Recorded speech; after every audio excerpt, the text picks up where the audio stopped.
Hey yo, little man, what's going on, everyone? Nick here from Little Man YGO, back at again with another video, and this time we have a budget Amaryllis video, a budget deck profile, in-person deck profile. My goodness, I'm sorry I have not posted in quite some time. The computer that I was using to record my videos crapped out on me, and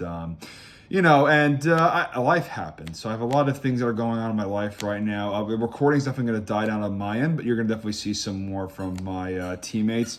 But today, what I wanted to do is just go over what the budget Amaryllis deck is. So basically, from what I've seen so far and some chatters in the Discord, people are going over what budget Amaryllis is. Because this card is now, believe it or not, $60. At least in America it is. Which is crazy, and near mid first still like 100. So the main key of it is playing two Amaryllises, just for start off with.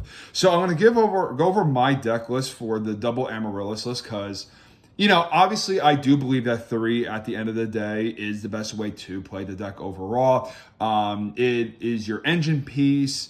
It's a level 8. You see it a little bit more frequently. Yeah, sure, you could brick on these a little bit too more often than not.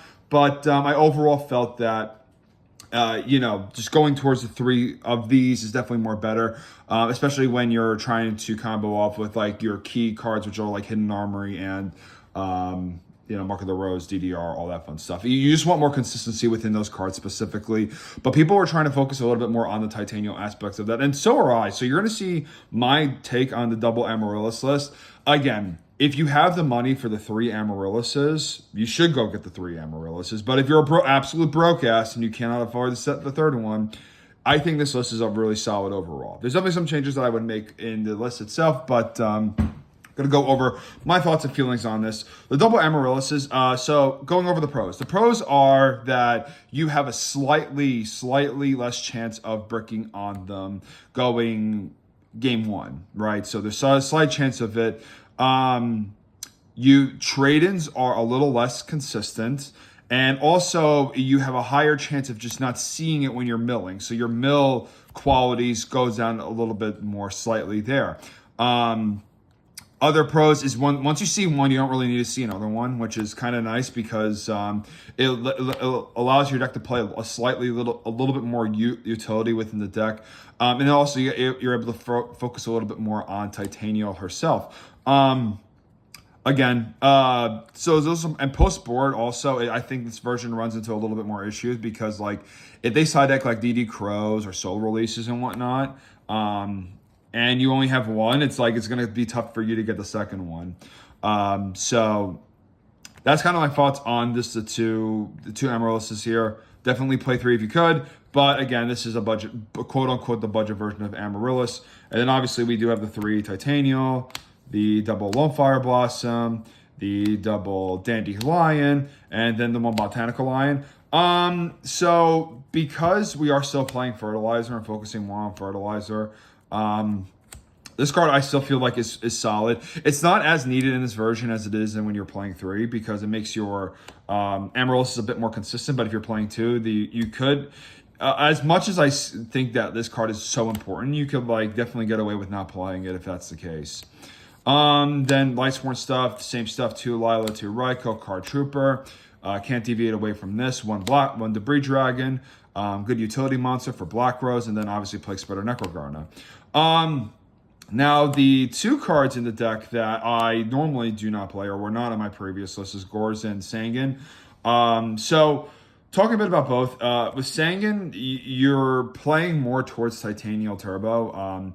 Don't get me wrong. This card is a little bit mediocre. I don't think you really need it for this deck because once you see Lone Fire Blossom, this card's utility drops significantly. It becomes a brick almost afterwards. You have to commit your normal summon to it overall.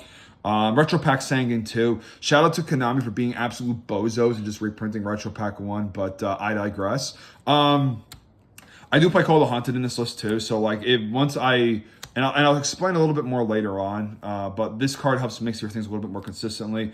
Gorz is a little bit more of a concession to my local scene because I talk so much shit about this card. I think this card is ass in Amaryllis, but people are starting to play a little bit more reckless into it just because they know who I am. So Look, when I was testing this list online, it was awful. But when I was testing the list in person, this card was actually kind of insane. So, double-edged sword there. I do not really think it could be anything else, honestly. There's no Morphing Jar in the main deck either. The reason being is because like if you're playing less 8-star monsters, you're not bricking as much, and then also Gores is just like it's really shit with Morphing Jar, and I just think Morphing Jar is overall a better card. But like if I were to go down this direction with this deck, this is the version I would play in. Just to go over like a little bit of my record online, I played 10 matches. I went X1, and then I went to locals about 2 weeks ago with this exact list, and I went X1 as well, playing 5 rounds. So not bad. 3 trade-ins. We don't go down on this card. This card is actually really important. The really bad thing about this version is that like when you open 2 trade-ins, it's like your likelihood of trading an 8-star and just drawing into another one is just like lower. So like you could brick up on these like pretty easily. Overall, it's still like you still need it. 2 fertilizers. I tried to go to 3 within this list, and I found myself just like, bricking on this card still. Like this card was still like bricking, like I was opening too many in my opening hand. You really need to see one and done, so I ended up just going down to Call the Haunted, which kind of explains why I was playing the Gores. So like, and Sangan, because you could revive a monster, the Gores with this card. You could also chain this and get Sangan back, change this, get Card Trooper back. So Call the Haunted definitely has merit. I believe that the list that was in Indianapolis, as it were described to me over the weekend, he bubbled out, but he was playing Call the Haunted in his main deck. So this card's cool. I think this card's really solid. I think in this list that like it's nice to be able to get to almost effectively be the 3rd fertilizer, except like it is a trap card. So you can get on their end phase as their setting card, so you play it right out of Bottomless. And the other cool thing too is that you can kind of grab anything from the graveyard and not just exclusively go down towards plants. So that's very nice. The equips, Mark, double Hidden Armory. I went down to 2 Hidden Armory because like the focus of the deck is just not Amaryllis. I think that playing less of 3 of this card is actually horrible. But like in this list specifically, this might make a little bit more sense. The reason being is because like the way that you're able to get your plants or your DDR alive, which is like the best of these, is banishing them off with Amaryllis. So you don't see Amaryllis as frequently, so you don't see this as frequently. Again, like I said, I think you have to play 3 of this card, but like, again, you could make certain concessions to here, creating additional flex spot for yourself. And then we have Foolish, Heavy Storm, and in charge of the Light Brigade. No MST. I felt like that I had a lot more, you played the 3-wing, obviously the 3-wing bust, and the 2 Lilas, 2 Raikos. I felt like there was enough popping within this deck, and I'm playing a lesser, I'm on 40 cards, by the way. So like, MST was the 41st card. Because you see Amaryllis a little less consistently, you have to kind of stick to 40 in this list. I don't think you could go over. Whereas I think it's better to go over if you're on the 3 Amaryllises. And most lists that are successful do go over on 40 cards. 3-wing blast, best discard trap. I don't need to talk about this card. Bottomless is another good, nice utility card within the deck. Call the Haunted, and then 3 trap cards. So like I said, 40 cards. Not much to say there. Extra, I'm going to run through it real quickly. The extra deck has not changed from the Raleigh list. Exact same cards. Yada, yada, yada. Yep. Boom, boom, boom. So that's just for your records only. Herias. All right.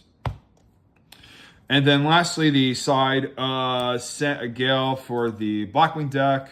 I still think this is really good. People are now realizing that, like, what made this card look really good was when you take Shuras with, like, Brain Control or Mark of the Rose. This card was just, like, you pull right out of the deck. But people are now stopping their Shuras now, so it's, like, kind of okay. Cyber Dragon, DD Crows, 2 of them.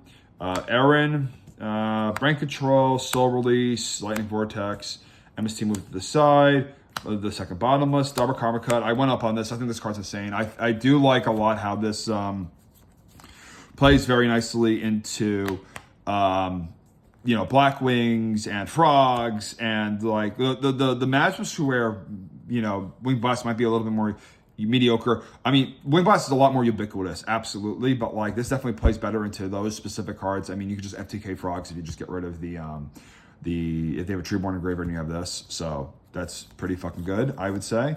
And then Double Decree, and then the Dust Tornado. Cut down on Dust Tornado because you have the MST that got moved over to the side. Yeah, I think there's still some improvements to be made with the side deck, with especially this version. It might make sense to go play Sirocco for the Blackwing matchup. It does play a little bit better into Blackwings too. I do have noticed that, but from a consistency perspective, it's just like, it is what it is, but again, I wanted to show off my take on what the double Amaryllis list does look like. I've had success, with it online and even in the local scene. So, again, let me know your thoughts. Please like, comment, and subscribe for more Amaryllis, Yu-Gi-Oh! For the boys. Subscribe for the boys. And I'll see your beautiful faces later on. Peace. Have a great day. Stay safe, y'all.